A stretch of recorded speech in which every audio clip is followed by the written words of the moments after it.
Hi, so we're going to look here at what roles the super admin can do, or certain features or actions that the super admin can do. And this is really important for whoever is setting up SalesWin and ultimately is going to be managing SalesWin for your company.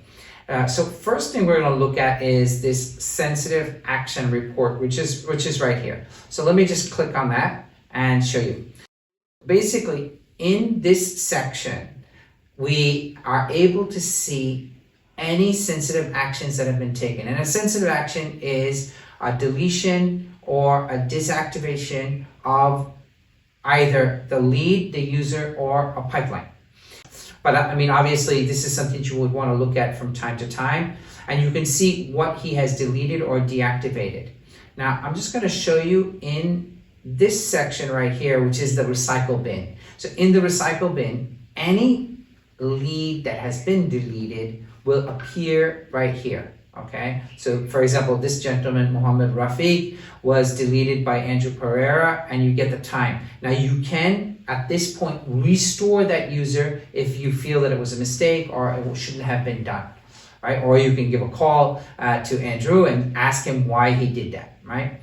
Let me show you a few other interesting things here. So this is role settings and permissions. So you can see it right here.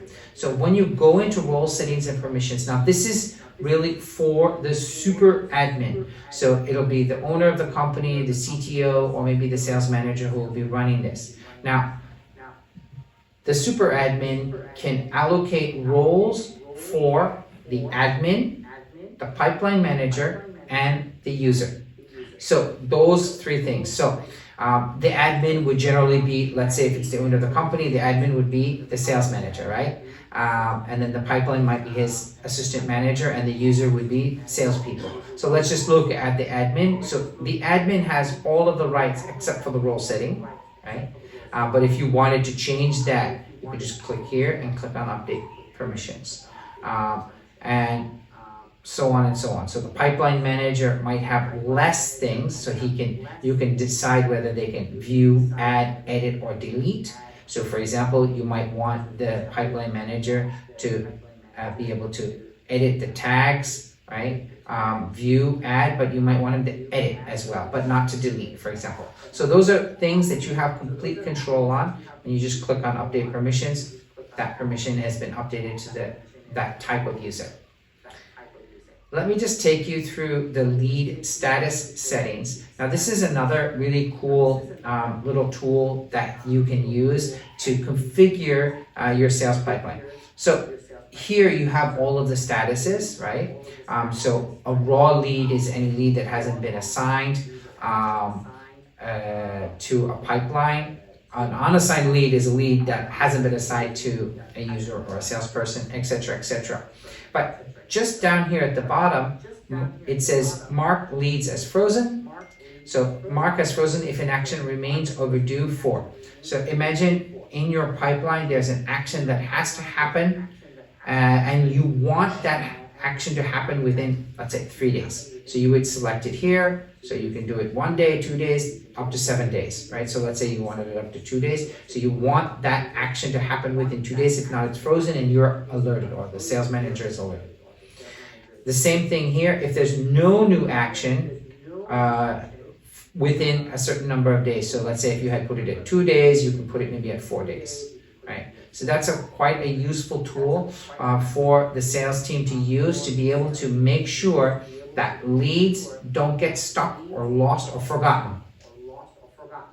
Let's just go back. I wanted to show you one more little tool that we have that can be useful. So here, when you click on export, right? So here you can select the status of the leads. So for example, all, but you could also maybe only want to export, let's say, the frozen leads, right?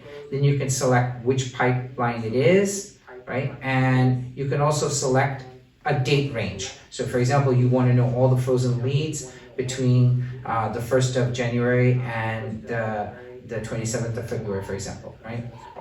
So you can do that, then you can export that, and you can actually use that afterwards on Excel or whatever tool that you want to look at to use or to examine that data. There you go. Thank you so much. So we're going to look at some other tools that we can use to manage the company profile and your subscription. So right here on the right hand side, there's a couple of little sections. So there's the company profile. So here in the company profile, you can change the number of people in your company, for example. What really you would probably want to look at changing necessarily, if you need be, is changing the currency. So let's say this is set to USD. So let's say if you calculate all your business in USD, obviously you want to have it in USD, but let's say you wanted to have it in LKR. So you would just go through here and select LKR right here, wow. All right. And then all of your calculations, so in your pipeline and all that, everything will be in LKR at that point. Now, if you go back here, you can just modify your account. So, this is just like to change your password, so for your personal security and such things. But it's noteworthy to know that it's possible.